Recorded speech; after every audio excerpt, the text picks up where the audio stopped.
Thank you very much. Can you hear me? That's a good start, isn't it? Okay.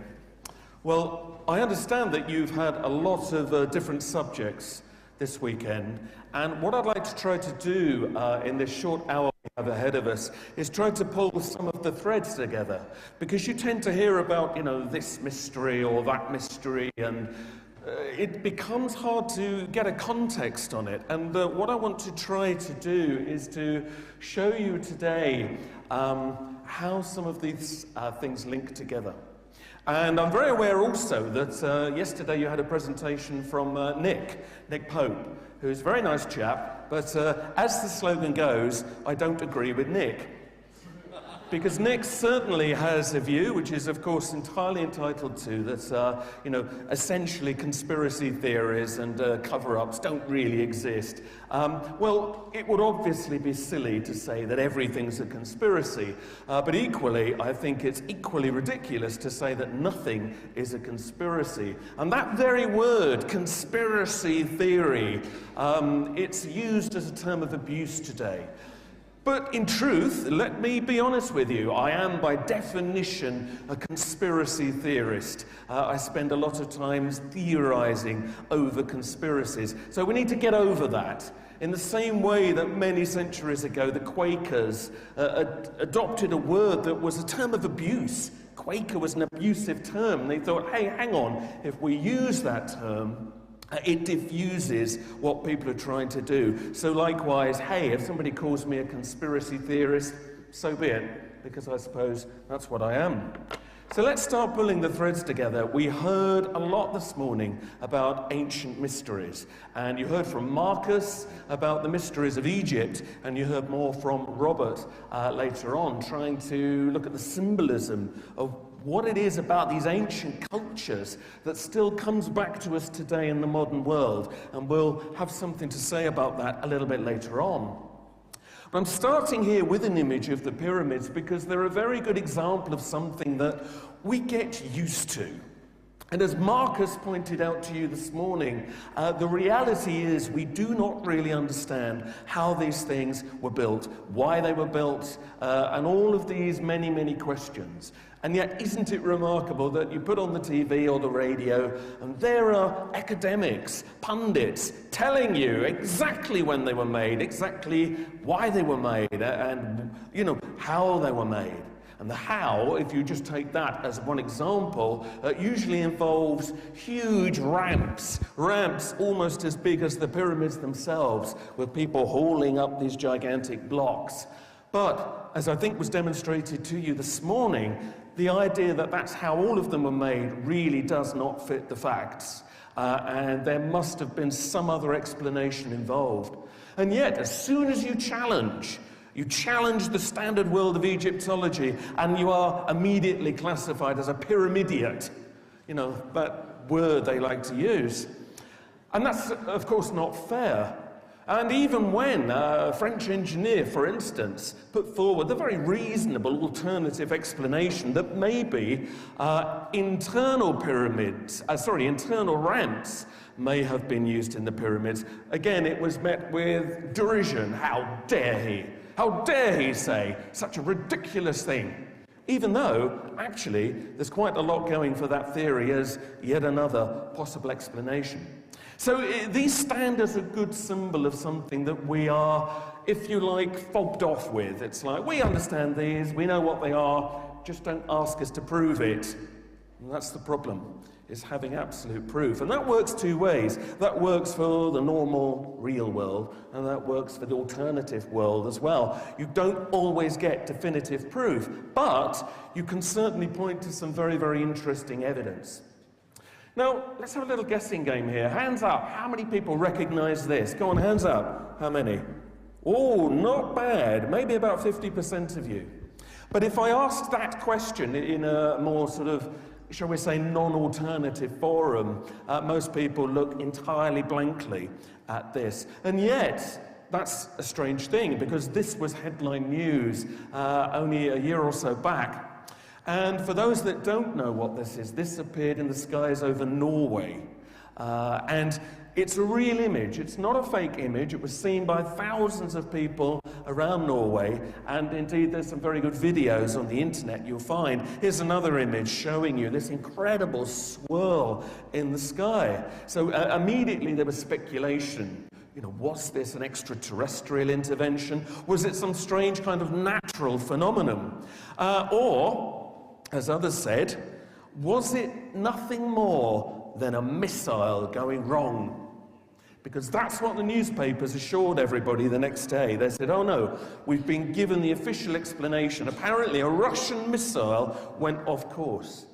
Now, one of the pieces of films that they put out to demonstrate that this was the case was this here. And now, as you can see, maybe, just maybe, this bit here might explain this bit here. But this perfect spiral? I don't think so. There's no footage on the internet anywhere showing a missile going wrong to this degree. And if it is a Russian missile going wrong, what's it doing over Norway? And why didn't it spark an international incident? Because it should have done. And for those of you that say, well, maybe it could have been a Russian missile, how then do you explain the fact that over the next few months and over the last year, a number of other sky spirals have been seen, including this one here, just off of the Gold Coast in Australia last year? So if that's a Russian missile, it's very off course. So you can see here that there are problems trying to explain this. But, of course, others have pointed out that, in fact, this particular Norwegian spiral, in fact, appeared very close to a base for what many of you will know of as the HARP project. Now, HARP, they're testing all sorts of things, military communications, but also some say energy weaponry. And some people believe this might have been the testing of some kind of dubious device. Well, we can't answer what this is today, but it's a good example of how some mysteries are in our faces. They're in the newspaper, they're on the television, and yet what happens is very quickly we are reprogrammed. We are reprogrammed to think that it's nothing to consider, nothing to retain in our memories, and therefore people forget these strange things going on. So, when you look around you, you find lots of mysteries and cover-ups, and I'm just going to go through a few very obvious standard ones here to begin with. And given that we are here in Wiltshire, I thought I couldn't really not just briefly say something about these things. Now, I've been involved over the years, as many of you will know, with researching crop circles, and I'm a little bit tired with people that say they're all man-made and we know they're man-made. Because the minute they say they know they're man-made, you say, I'm looking forward to the evidence. And guess what? That evidence never arrives. Are some man-made? Of course. Are many man-made? Very likely. Are all man-made? Every single crop formation that ever was, are they all man-made? Probably not, when you look at the evidence. And that's the problem. When people say, we know they're all man-made, funnily enough, they will never deliver you the evidence showing that. And yet, we have, in some cases, eyewitness accounts, light seen coming down into the fields, these incredible geometrical formations occurring within seconds in front of some people's eyes. We have biological anomalies occurring inside the plants in some of these formations. There are astonishing mathematical qualities, and yet, then when you see a man-made demonstration made for the TV or whatever, they can be quite good, but so often they lack the sophistication. Now, I know there's some of you here today who will be saying, this is nonsense. I know they're all man-made. Well, if that's the case, I'm looking forward to meeting you afterwards. Please deliver all the evidence. And then the debate can end. Until that moment happens, the debate will not end. But you see, what's happened is, again, that the public have been programmed not to be interested. So this is still going on year upon year. A less good year this year, but it's still going on. And yet we're told not to worry about it, that it's all a man-made joke. And so interest moves on. But of course, as some of you know, most so-called paranormal phenomena gets dismissed in the same way.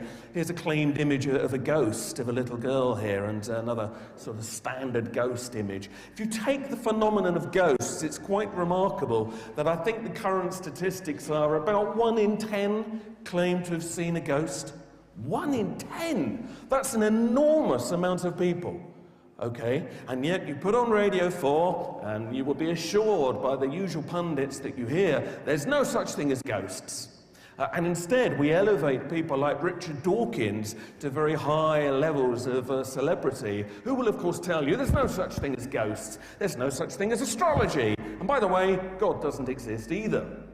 Which is odd, because in fact when you often look at the polls, the majority of people do believe in those things. And yet the media does not reflect this. The media gives us a completely warped version of actually how most people think. And the problem is, even in the alternative world, we begin to think that that is a true reflection of the rest of the world. But I've found in my own lecturing to many normal groups, WI, Rotary clubs, whoever it may be, that's not the case. People are often far more open-minded than you may think. Now, the ghost phenomenon, for instance, I mean, we're not going to settle that today, but there's enough evidence from credible eyewitnesses that something's going on. Some people, of course, believe these are spirits trapped between worlds. Others think that it's some strange piece of time replaying over and over. Maybe it is a mixture of the two of these things. But just to say they don't exist, or it's all in one person's mind, doesn't add up. Because often, many different people will see the same ghost in the same place at completely different times, not aware that anybody else has seen the same thing. So there's more important evidence out there than is ever reflected in the media. But the idea that maybe consciousness can exist outside of the flesh is, of course, something which many people consider is proven by other phenomena, not least the out-of-body experience. Anybody here has ever had an out-of-body experience or believes they have? Quite a few, quite a few. Well, you're not alone. And again, people report these experiences, often under general anesthetics. And they're on the operating table, and suddenly it's as if they've woken up, but they're not really awake. And they can see themselves lying down there on the slab, and they're going, what's going on? And they find that they can move around as a sort of, non-physical entity. And some people report being able to float into other rooms and see what's in there, seeing things up on the top of high shelves that they certainly couldn't have seen from down there on the slab. Certain hospitals, including Southampton in England, have now been running experiments where they deliberately leave objects, unusual objects, in high places or funny little corners to see how many people come back from these claimed out-of-body experiences and can report seeing them. And guess what? It's a lot of people. But again, no, we're assured this is oxygen starvation to the brain. People like Susan Blackmore come along and tell you, no, it's all in the mind. But what does all in the mind mean? What is mind anyway? If people can see what's in another room, a phenomenon has occurred. When it happens above a certain number of times, you're into interesting statistical chance territory where you have to say, well, actually, it's not chance. So, I'm just trying to make the point here that we are actually surrounded by so-called paranormal phenomena that actually you cannot just explain away, and yet we are programmed to think that there's nothing to it, which is not fair when you look at the evidence. But of course there's other mysteries going on that are rather more physical and rather less pleasant. And of course one of the big ones that we've had in the last few years is the cattle mutilation phenomenon.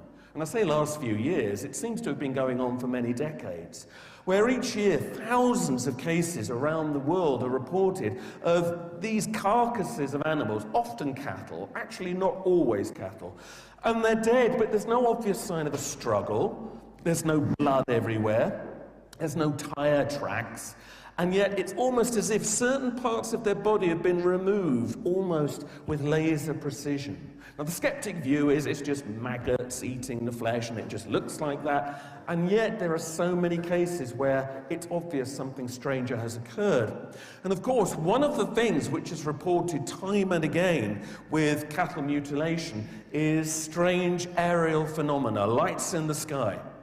Now, of course, immediately some people will say, well, it's extraterrestrials. Now, others say it's some strange military experiment going on. Although why the military can't go and buy their own cattle, I don't know. But that's another story.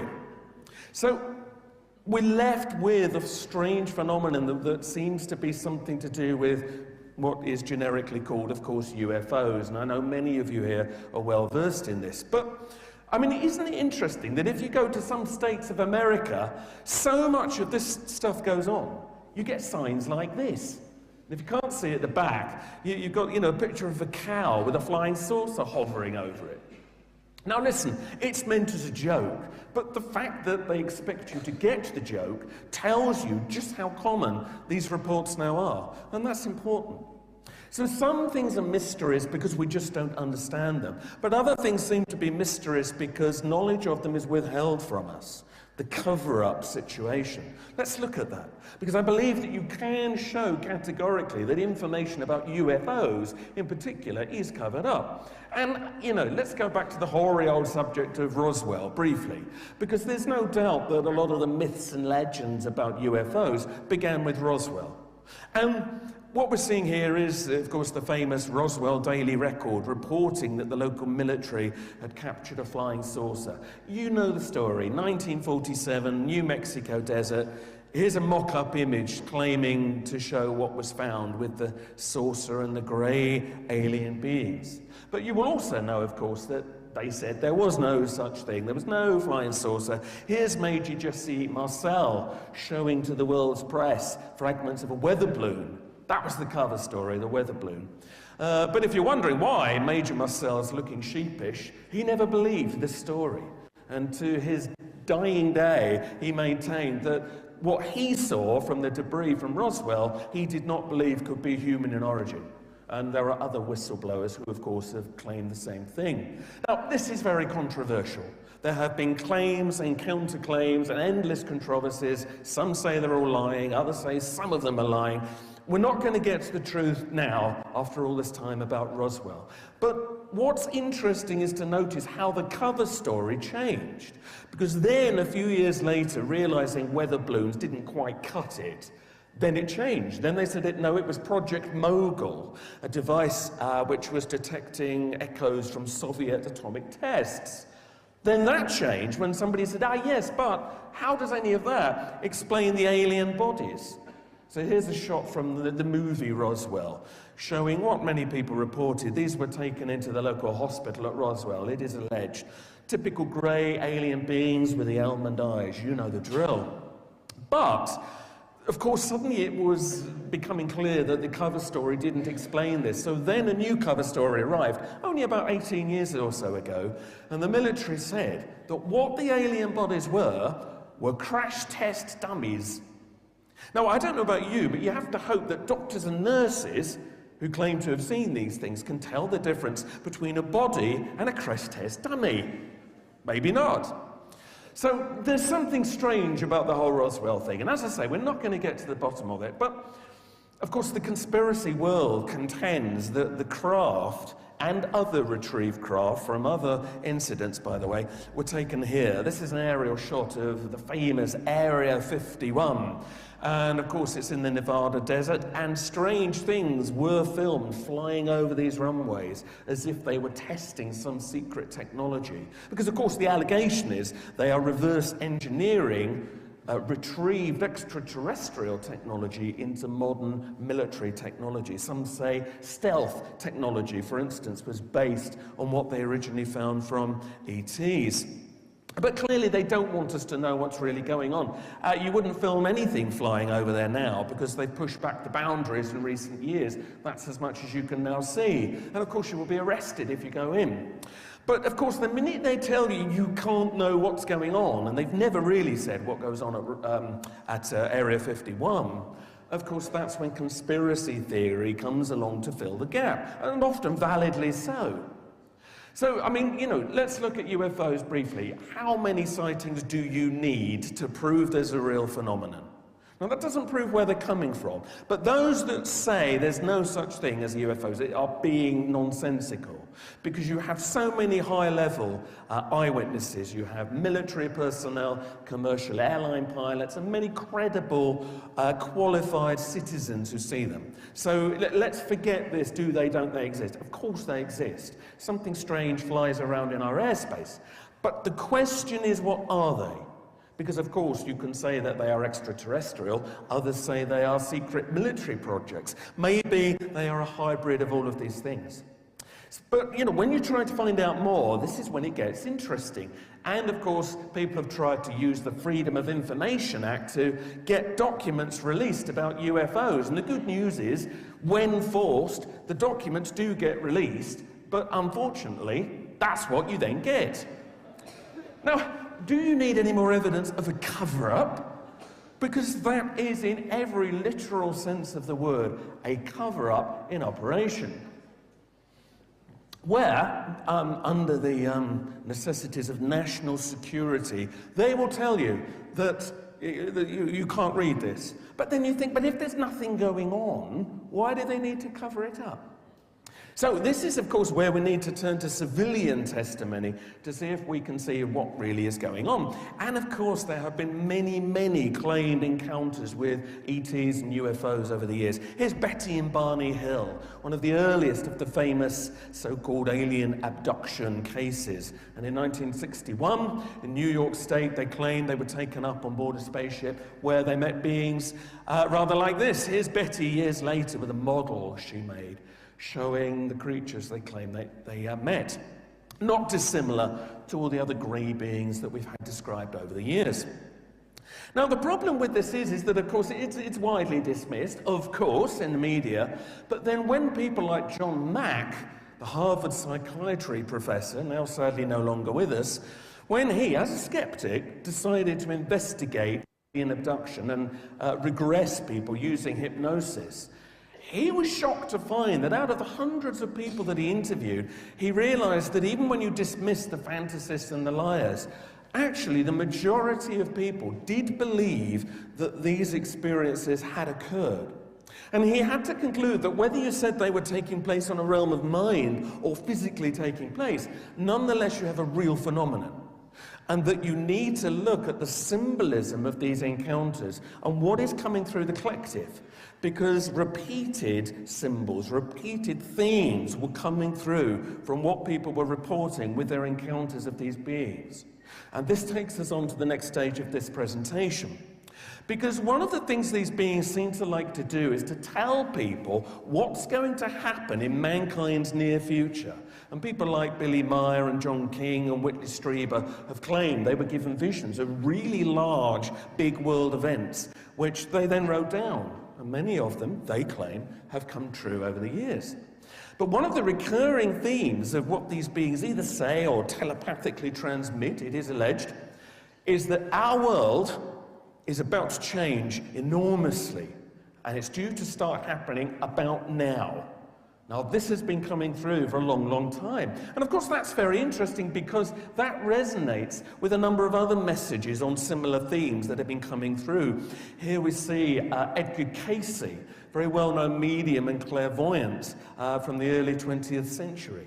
And Cayce very accurately predicted a number of interesting events, like the Second World War, like the Wall Street crash, like the Cold War, the rise of communism. Now, he wasn't right about everything, but right about enough things to make you think he was onto something. And he was another one that said that either at the end of the 20th or the beginning of the 21st century, there will be a huge transformation of consciousness on this planet and big earth-changing events. And of course, psychics and mediums have been coming forward with these kinds of claims for a long, long time. And that's when you have to think maybe there is something trying to speak to us through the collective here.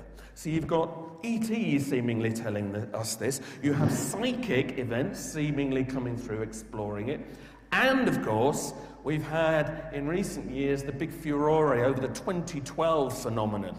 And for anybody left that doesn't know, of course, around the world, most famously the Maya, but not exclusively, around the world, many ancient cultures have recorded this cycle of time, which is 5,125 years. And the prophecies and the predictions attached to that time cycle say that when it ends and begins again, there is transformation for the world. There is upheaval and a new era begins.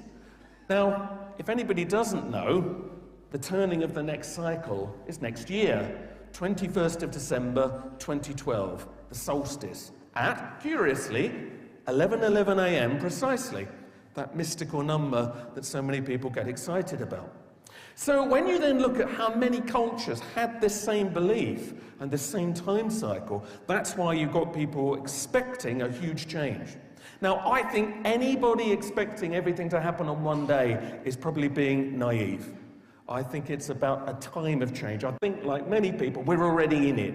Look at recent events, the Arab uprisings, all the things going on around the world. Here, too, social unrest. The change is in the air. So I think we're already in it, and it's going to take decades. If you look at the astrology of 2012, and if you want to know more about that, speak to my partner Helen, who studied that. Even if you forget the prophecies, the astrology of the next few years, particularly here in England, is all one about people standing up for what they believe in, standing up against oppression, standing up against false authorities. And we're going to see a lot of clashes of this in the next few years. So all of this is currently milling around in the collective, the expectation of change. But of course, we have another source of prophecy that some people try to link in with this, and that is religious prophecy. And obviously you have the Bible, which is crammed full of things like the book of Revelation, but there are more modern religious prophecies that may have an interesting spin on this. Here, for instance, are the 3 children from Fatima in Portugal in 1917. And that was the site of one of the most famous so-called apparitions of what seemed to be the biblical Virgin Mary. Now, these 3 children had, if you like, visions, but they were spoken visions too. This being said to them that they needed to give certain information to the Pope at the time, another Pope Benedict back then, curiously. And we'll talk about what that information was in a moment, but very reasonably, the children said, well, nobody is going to believe us. So the being said, fear not. If you bring as many people as you can to this place at this time, I will perform a miracle for you that will convince the world that what you're saying is true. Well, if you go to Fatima today, you'll see the cathedral window commemorating what was reported. On October the 13th, 1917, thousands of people claimed they witnessed what they believed to be the sun performing these extraordinary aerial acrobatics, throwing out colours, coming down like a falling leaf behind the horizon, back up again, very low over the people's heads. And even more extraordinarily, we even have photographs purporting at least to record the event. Here we see the people waiting. You can see how wet it was. They've got the brollies up. And there even is an image which claims to be a photo showing the object. It looks like an eclipsed sun, but no eclipse was due that day. What is, I think, of real interest today is when you see the behavior of the light and what thousands of people reported, it is very similar to what we would today call UFO activity. Now, that doesn't mean the Virgin Mary wasn't involved. I'm completely religiously unbiased. I don't know. But there is a connotation with UFO sightings, not least of which is that when the object made its final pass very low over people's heads, suddenly the rain stopped like that, the puddles suddenly dried up, and all their clothes that were drenched was instantly dry. And there have been many encounters with UFOs where people have claimed to have been very close, where that same drying quality, the vanishing of water, has been reported. So we seem to have a resonance here. We seem to have a connection here with what people still report today, which means, I think, that something did occur. There are too many witnesses. Now, the information that was given was, the first 2 bits were known quite early on. One, like Edgar Cayce, was a prediction of the Second World War. Again, there was a prediction of the rise of communism and the Cold War. But the third secret was kept secret for a long time. And in fact, only about 15 years or so ago, the Vatican finally said, oh, the third secret, yes, well, that wasn't really anything much. What that was, apparently, was a vision of the assassination attempt on John Paul II back in 1981. And when they said that, a lot of people scratched their heads and said, are you sure that's all it was? Because, funnily enough, a key Vatican member of staff who had spent much of his lifetime researching Fatima, speaking to surviving witnesses, and who verified it as a miracle, he had dropped very heavy hints that really the last secret was all about big, massive changes for our world due to occur about now. And who was that person? That person was this gentleman here. Cardinal Ratzinger, as was better known to you today, as the current Pope Benedict. An accident? Another Pope Benedict? Maybe not. Now, aside from all the other controversies about the church, let's just focus on this one aspect today, okay? This man believes that we are about to enter a time of massive change, because he was the one that dropped the heaviest hints, and yet, funnily enough, in recent years he's gone very, very quiet, as if he never said those things, which means that we have a man influencing millions of lives around the world who's not telling us what he really thinks is about to occur. And of course this has resonance with many other world leaders who have an inherent belief that we are in end times, as some people call it. This is, of course, why conspiracy theorists say, well, we're not being told the truth about what's going on in our world by people that really should be telling us the truth. And talking of that, there is a famous person that you may recognize who also has something in common with this. This gentleman here, Mr. Bush with a halo, rather appropriately. It's not really a halo, obviously. He just leaned in front of the presidential seal at a rather apt moment. Because does anybody remember here, when some Palestinian officials directly challenged Mr. Bush and said, why did you invade Iraq? Does anybody remember his answer? Anyone? Well done. He said that God had told him to invade Iraq. He claimed to have been divinely inspired to have done that. Now, I don't know about you, but I have to hope that God's envoy on earth is not George W. Bush. But who knows? I don't know. But I think actually it's more likely that these visions came through, in fact, from this man here. This is the Pastor Ted Haggard, a very well-known evangelical preacher in America. He is another end-timer. He believes categorically that the last judgment is going to be in our lifetimes and the rapture. And we'll talk more about that in a moment. It is a matter of fact and not conspiracy theory that every Monday morning, where available, Haggard would have a conference telephone call with Bush and his cabinet members and would advise Bush on global policy. Now that worries some people because this is a man who believes that not only will the final battle of Armageddon, good against evil, as predicted in the book of Revelation, not only will it occur, but that it should occur, and that it is America's duty to make it occur. And here he is advising the president what to do with world policy. Is that why world peace never comes? Because that's not really what's going on. And you heard Robert Bauval earlier on giving another alternative history of other motivations which may be behind all of this. But religious motivations may be a bigger part of it than perhaps is generally given credit for in the conspiracy world. And by the way, don't think this agenda's gone away. Barack Obama has strong evangelical leanings in his background, whatever other dodgy, darker things there may be about him. And Hillary Clinton, arguably the most powerful woman in the world today, short of Angela Merkel, she is a member of the family, and they are one of the key evangelical end-time movements in America. They don't shout about it, but in other words, people who are shaping world policy that affects our lives are not only waiting for the end of the world, but are believing that it's their duty to actually bring it about. Does that scare you? It scares me. Because even Gore Vidal wrote about this 30 years ago in his book Armageddon. This is not news, but we don't look at it enough. We need to. A lot of people, especially in America, as you saw recently with the fake rapture, or, well, it's not fake, it's rescheduled for next month, isn't it? So we can look forward to that. You know, many people believe that they are going to be bodily lifted up into the heavens shortly before the day of judgment arrives. And this is, of course, a marvelous thing. And you want this to happen.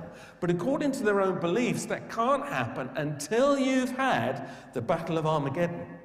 Now that is a worry, because of course these people may try to set these events in motion. Now that doesn't mean that any of this is true or that we have to believe it, but there are core religious beliefs, and people are entitled to any belief they want, but they are affecting us without our permission or consent, and that's the problem.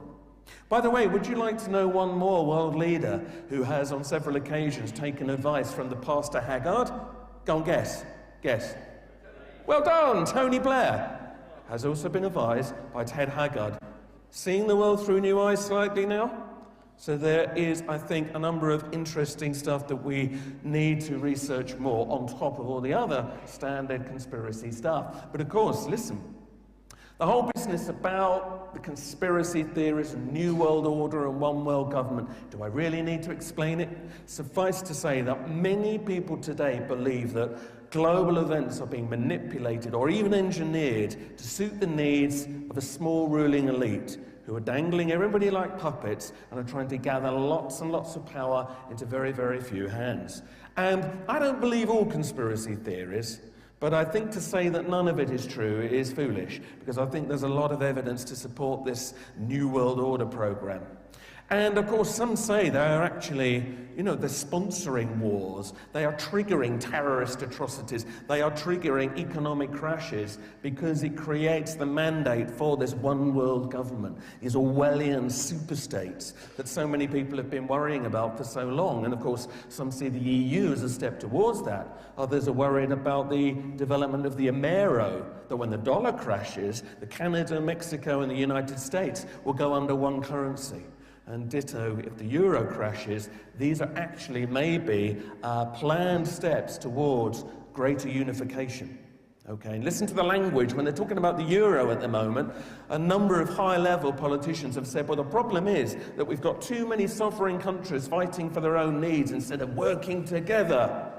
Listen to the language, because you can hear the New World Order plan, if you choose to believe in it, unfolding before your very eyes. And of course, how does it work? Because you don't have to believe it, but it's important to know a lot of people do believe this. And people believe what's going on at the moment is, A, you need to create fear. We must be kept fearful, whether it be through the war on terror and terrorism, whether it be through fear of immigrants and foreigners. That's an old one, that always goes on. And of course, recently, fear of poverty. Fear of no money is a big one. We are giving in to austerity measures that we would never give into if we weren't afraid. And some say the whole economic business, as I've just said to you, is being manipulated. And whether you believe in it or not, another thing that's been used hugely to create fear is, of course, global warming. Now, if you choose to believe in global warming, fine. But even if you do, it's been completely misused to generate fear and terror and bring in more control, because that, of course, is what this is really about. But as most of you will know, in fact, many people simply do not accept the global warming model. But let's not go into all that today. So when we're fearful, what do we do? And this is not news, many of you know this, but let's just remind ourselves. The first thing we do is give in to distraction. We beg for distractions. We fill our heads with rubbish, watching the telly. We fill our bodies with rubbish and chemicals and aspartame and terrible things. We are transfixed by materialism, shopping. Nice things are offered. And the media distracts us with ridiculous stories, like Star ate my hamster is nothing. Don't believe me? Go to Smith's tomorrow. Look at the shelves. Look at the mind rot that is being targeted at people. It's unbelievable. Try to find a decent magazine to read. You're struggling, okay? It's distraction of the worst kind. And it leaves us apathetic. It leaves us in a state of sort of mindlessness. Now, not everybody's like that, thank goodness, but too many are. And now is the time to wake them up. Because while they are fearful and they're looking for distraction, under the covers, of course, comes the control. And as we've seen with the riots recently, you've got people begging for more control. Some, of course, think the riots themselves were allowed to happen. Some say the police were deliberately held back on that first night because then they've been able to bring in all the kinds of controls we're now used to. And in the last few years, we have heavier policing in this country, more surveillance cameras than any other country in the world, even though it's not just an English problem. Body scanners that show you wobbly bits at airports, if you've got any wobbly bits. Because we're afraid. You don't want to be blown up on a plane, of course. So we give in to restrictions that then go beyond the call of duty. And health and safety, of course, has been massively abused, as you well know. And then the ultimate solutions are offered. And the big one coming round the corner is, of course, microchipping. The microchipping of humanity. This is old hat to some of you, but you'd be amazed how many people are not aware that already police forces, platoons are having microchips put in them. They're ID tags, but what else are they doing? This is a cat, by the way, with a microchip in it. We're already microchipping our pets. We're all next. And of course, the problem is that the idea is that eventually this will regulate anything. If you want to go shopping, you'll need it. If you want to go to a public space or use public transport, you'll need it. What happens if a dubious regime comes to power that doesn't like you? They could switch it off. You become a non-person. You would be a social pariah. It would make life very hard. It would be a very good way to keep you under the thumb. And of course, if you believe it's a tracking device or even a mind control device, as some have said, you probably won't want one stuck in your arm. But this is the way the world is going. And when they're afraid, people beg for it. But this isn't new. Most of you know this man. Remember David Icke? Well, of course you remember him. But remember 20 years ago, okay? David Icke was a well-known TV presenter back then, and then, of course, he started to go public with his so-called New Age beliefs, and he started to talk about all this kind of stuff. You look back 20 years ago to what he was saying, it's uncanny. He got so much of this right. What would happen with various wars around the world, the war on terror, the microchipping. He was saying this a long time ago. Others too, of course. But Icke said it publicly, and for that was vilified and attacked, of course, as you well know. And many people still believe this man was on the ball. The problem some have, however, of course, with Icke, is that he also has extreme beliefs, which some people struggle with. And not least of the one is that his belief is that this ruling elite actually is maintained by a bloodline that's gone through the ages, which is essentially extraterrestrial in origin, which, now some people can accept that, but what some people don't accept is that the head of the ruling elite is the British royal family, who are in fact shape-shifting lizards. No, I can't say this isn't true, nor can I say it is true. But what is interesting is how many people do believe this. And even if you remove the lizard element from it, there's certainly evidence that bloodlines have been maintained to maintain power over the years. We all know this. Wars have been fought to keep, certain monarchy bloodlines in place, rich dynasties. And this is important. You don't get to be who you are unless you're one of the family. And it is true. I mean, it is said that extraterrestrial genes go through all the presidents of the United States as well. But it is the case that all presidents of the United States carry the same gene as the royal family. They are all direct bloodline links to the British royal family. So some say you only get into a place of power if you're of the right bloodline. So you can ridicule this if you want, but then you look at the myths and legends of alien beings, that's what we would today call them, coming down from the stars, interbreeding with mankind. It's in Sumerian legends, it's in Egyptian legends, it's all over the world, and of course it's even in the Bible. And Genesis chapter 6 describes how the sons of God, who in biblical tradition were these giants that came down and interbred with human women, gave birth to the Nephilim, a hybrid race that it says clearly went on to become very influential throughout human history. So there are, in fact, many records to show that a lot of cultural beliefs have at their core the notion that we were seeded from somewhere else, okay? So that's not exclusive to conspiracy theorists, that's for sure.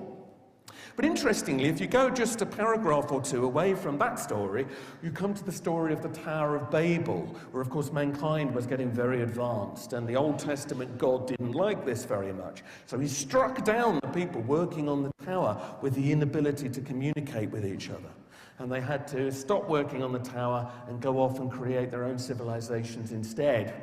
And some see this as a metaphor for the story of Atlantis, or Lemuria, or Mu. The notion that an enlightened civilization came before all others, and that the survivors of a disaster to that civilization seeded the civilizations that we still know today. It is a very common belief. And of course, some believe the high Egyptian culture was rooted in that. As you saw from Robert Bauval's presentation earlier on, ancient occult beliefs and signs and symbols are still held to be powerful today. Secret societies have maintained these, and they're still used. And isn't it interesting, if you just take the pyramid as but one obvious symbol, how often they come back in human history? Many centuries later. South America, we have more pyramids, of course. And yeah, you know, the corny old eye over the pyramid, and yet what a powerful symbol this is. So if you've got a dollar bill in your pocket, you've got a pyramid in your pocket with the illumined ones at the top. And you heard Robert's description of this earlier, which is of course completely right. But it also makes a more basic statement, that it says plainly, we're at the top, you're down there somewhere, know your place and all will be well. Respect your place in the pyramid. And that is quite a powerful statement, and it's said again and again through symbolism, and it's built again and again, either as an in-joke or as a kind of a message into our architecture. You were hearing also about the glass pyramid at the Louvre. Why was that put there? But never mind the Louvre, what about London? You've got a glass pyramid bang on the top of a financial centre in Canary Wharf. And it is said that if you follow the lines of the pyramid down to the ground, it gives you the exact dimensions of the Great Pyramid of Giza. That is not a coincidence. It's a message. It's just letting you subtly know the same old knowledge still governs the world today. And of course, secret societies are very powerful. And we all know the obvious ones, you know, and you've got things like Skull and Bones at Yale University, you know, Kappa Phi Beta, all of these kinds of things. No time today. But let's just look at one, because I'm still amazed how few people seem to know about this. Maybe more of you today will, but not everybody, I'm willing to bet. This is a picture from the Bohemian Club. And the Bohemian Club was a secret society founded in California in the late 1800s, but it quickly began to attract high-level politicians from around the world and became the club to be a part of. And they bought some lovely woods that they christened Bohemian Grove. And once a year they would carry out this ritual where they would sacrifice the effigy of a child to a giant stone owl, as you do. Some say it's a bull, others say it's an owl. Let's call it an owl today. Now this of course seems like some quaint piece of Victoriana, were it not for the fact that the same ceremony still goes on today at Bohemian Grove. And you look at the roll call of people that go, your Bushes, your Blairs, your Kissingers, your Cheneys, your Nixons. Anybody who is anybody, if you're a man at least, will wind up sooner or later at Bohemian Grove. And some people think this is a very strange thing for our world leaders to be doing on their holidays. Sacrificing effigies of children to giant stone owls. And of course others accuse them of worse. This is not conspiracy theory, it's real. And part of the reason we know is there's been too many whistleblowers. In fact, this man here, who is essentially a skeptic, really brought it to big public attention, but even he accepts that this is real. This is John Ronson, Guardian journalist, Channel 4 presenter, and you know, he's gone more sceptical as the years have gone by. But let us not forget, he broke into the Bohemian Grove compound with Alex Jones, famous conspiracy theorist, and he filmed the ritual, and he made it a part of his best-selling book, Them. So you can read about the Bohemian Club in W.H. Smith. So it's not hidden, this information, but they, the mysterious they rely on you not knowing about it or not really caring enough about it to do anything with that information. They're not going to ban it, because you ban it, it draws more attention, but you just don't discuss it. That's the classic way of dealing with it. You simply don't discuss. So this is going on in our world. Big decisions occur here. The first meeting to discuss the development of the atomic bomb took place at Bohemian Grove, outside of democracy. People are not comfortable with this. In fact, most of the big decisions seem to be made outside of democratic principles. This is where real power lies. You know them: the Bilderberg Group, the Trilateral Commission, the Tavistock Institute, the Club of Rome, the Council of Foreign Relations.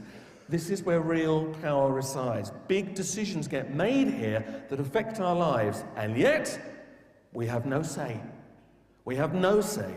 And what they decide is then filtered down to our parliaments, to our illusions of democracy. And of course, this is where people say this isn't right. And therefore, if we don't really know where power lies, why should we believe anything that we are ever told? Why should we believe in it? And that's where you get people, of course, questioning everything. And of course, as soon as you start to question everything, you're then held to be a fanatic, just for being reasonable and saying, yeah, but these guys dress up in funny robes and worship giant owls. And they go, oh, yeah, right? And you go, yeah, right. But you're not allowed to express this in polite society. And so you get all kinds of conspiracy theories. But when you just, I'm going to take this one as an example. And there are people in this room better qualified than I to talk about it, but very briefly. What about the moon hoax theory? Okay, bless you, Marcus and Mary and David, if you're in here. You were the pioneers in this. So many people doubt the story that we went to the moon. I think at the last poll, 40% of people in America are not sure they've been told the truth about the moon landings. That's an enormous amount of people. And the problem is that there are anomalies in the record. Now, you would have seen there were photos taken from the air, well, not the air, but in orbit recently, claiming to show, the footprints on the moon and all of that. But some people say until you stand there, given that Photoshop techniques are what they are, you're not really going to know if they're real or not. Because many people do not believe the evidence. I mean, you've got 3 pieces of evidence. The astronaut's testimony, but they could be lying, can't be sure. You've got moon rock, but that could have been retrieved by robot probes. So really all you have is the photographs. And yet there's so many anomalies. This classic shot of Buzz Aldrin is all wrong. You can see that he's nicely lit up, the shadow's jet black. If there's enough reflected light to light his body up, why isn't there enough reflected light to also light the shadow? That's an anomaly in a lot of these images. It's almost as if artificial light's been used to light up his body, but they claim no artificial light was taken. And others say, why is it there's such a bright spot to his side there when it falls off into shadow in the distance and shadow in the foreground? It's like a spotlight. Many people claim these were taken using spotlights in studio conditions, of course. The horizon is wrong. It's been clearly demonstrated that this horizon really ought to be through his middle because it was taken allegedly by Neil Armstrong, who you can see in the reflection with a camera on his chest. As indeed many of these images were taken. And as Marcus has pointed out so many times, how many perfect pictures are you really going to get going click, click, click, click? Okay, and then you come home and suddenly you've got perfect shots. Taking them like that, I really do doubt that that is possible.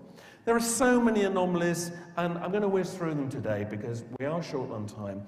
What I just want to say here is this, that when you start to look at the fact that there isn't even any dust on the feet of the craft, and yet you look at the recent Phoenix Mars lander, which shows what you would more expect, it does certainly seem as if at least some of these pictures were taken in studio conditions, okay? But I want to whiz through because there's something more important I really want to share with you. By the way, if you really struggle to believe NASA would ever fake an image, look at this.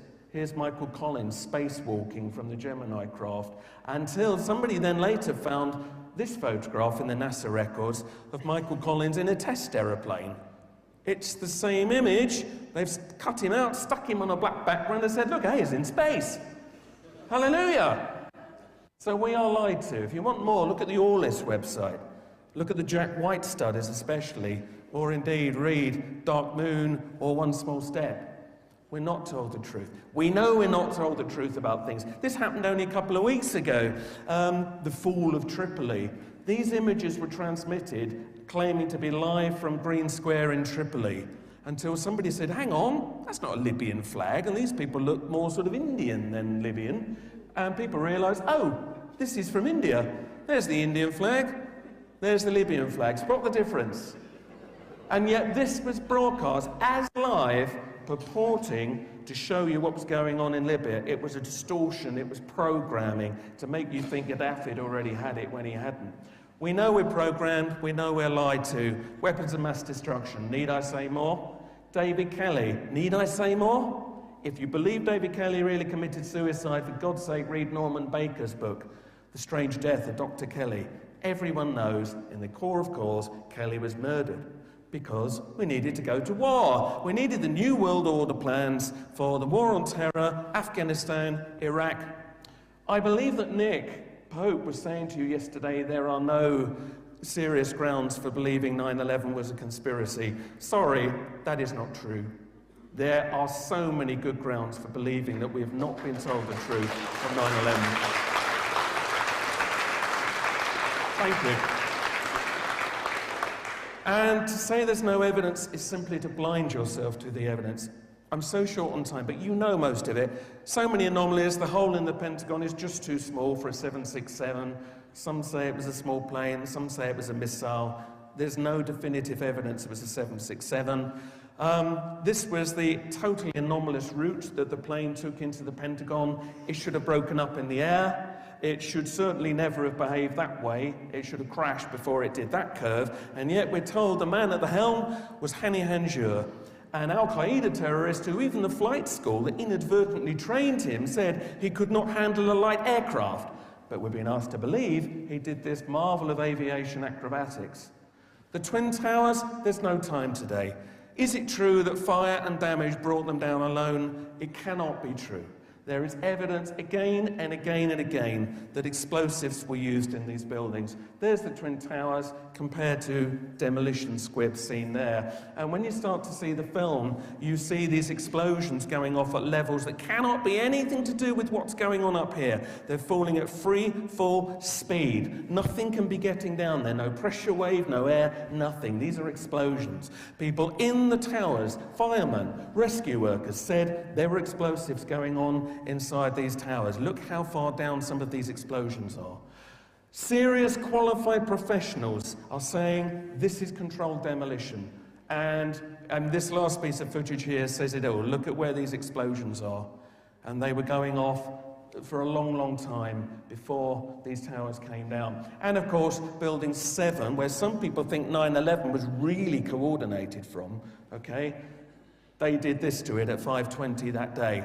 We are told that this building collapsed down like a house of cards, a steel frame 47 building, because of a fire that small. How stupid do they think we are? The BBC conspiracy farce is lying. They omitted all of the important evidence the other day. The BBC 3 programme is a complete joke. When they debunk 9/11 conspiracies, they only do it by omitting the key evidence, okay? And when you look at the footage of 7 coming down, again, you see explosives going off down the side there. You also have people like this. William Rodriguez, the janitor of the North Tower, he witnessed the first explosion in the basement 30 seconds before the first plane hit. Guess what? None of that was included in the 9/11 Commission final report. There's no time. I've got probably no time, but I've got just 2 minutes, Malcolm. Bear with me. I just want to finish. There are so many questions. For God's sake, go away and find out. Do not be fobbed off by those who say there was no conspiracy, but you have to see the evidence and read it for yourself, okay? There is so much evidence out there. If you read one book, find any book by David Ray Griffin as a starter. And you don't have to agree with all his beliefs, but his observations about 9/11 are utterly, utterly impeccable. Was bin Laden involved with 9/11? Maybe, but if he was, absolutely. Somebody within military intelligence, traitors within America, must have helped this to be as successful as it was. And it gave them the mandate for the wars that the New World Order has long wanted. It gave them the mandate for all the controls and surveillance that we were talking about earlier on. And many of these people, when you boil it down, seem to have strong occult beliefs. Are you putting the pieces together yet? Go back to the beginning of this talk. This is how I want to round this up. You saw that there are many prophecies and predictions that these times are times of change. Well, not only is that a change in consciousness through social shift and social unrest, there are other things that may play a part. Go and look at what NASA is saying about the sun. NASA again and again is putting out warnings. The sun is about to put out a huge solar flare. And if it happens to be headed towards us at the wrong moment, it could send us back to medieval times, bang, by knocking out the world's electrics. This is not fringe science, this is NASA saying we need to be really, really cautious of the sun. Many people believe the whole New World Order exercise of control is to make sure that if some massive event occurs, that they are ready so that the old order is not turned over, because they want to stay in control. And it's possible that the 2012 time cycle of the ancients was based around observing wider solar cycles and other cycles, okay? But the good news of all of this is this. Many people also believe that an electromagnetic pulse wave from the sun may be the very thing that rewrites our DNA, that raises us to that new state of consciousness that all the prophecies say will result after the initial upheaval. And there's the good news, because experiments by people like Rick Strassman and Michael Person just show when you expose the brain to electromagnetic waves, it changes our whole nature. We start to produce natural dimethyltryptamine, which of course I understand Graham Hancock was speaking here about yesterday. And if you want to know more about mind power, okay, check out the Global Consciousness Project that shows that the more people that think in a certain direction at the same time, it generates a field. It actually can change the workings of computers, which means that what we think does change the world. And that's not enough. You've got to go out there and spread the word as well about things that you're concerned about. But we have a chance here. We have an opportunity here because the world is changing anyway. And maybe if there's anything to all the things I've just discussed here, we are about to see an even bigger change. Be ready. Be ready physically, having a few bottles of water and food around, just in case there is a big solar flare or an economic crash. Might be quite wise, but also be ready inside yourself and in the way that you live your lives. Because some people think that then we get through and then you become part of the solution and part of the creation of the next step of evolution and not the problem.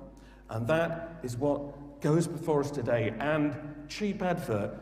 I can't say much to you today. I've had to rush. If you want to know more, have a look at the Truth Agenda. There's some copies at the back table there. It's on the Nexus store as well, because I've had to rush through a lot of stuff. But I hope what I've done here is draw some threads together to make you see maybe how some of this sits together. And also, so that when you go out of here today, you realize that what you've learned here this weekend can be used to make a difference. Don't waste it. Thank you very much indeed for listening. Thank you so much. Thank you. Thank you.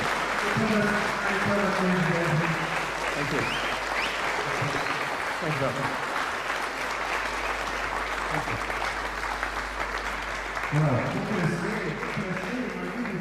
Wasn't that just something unbelievable? That was incredible, Andy. Man, that put everything in a nutshell, 9/11 and everything. That was absolutely a truly fantastic talk. And probably one of the best talks I've heard in 10 years, sir. It's quite simple. That's very kind of you, thank you. If that doesn't get your mind pumping,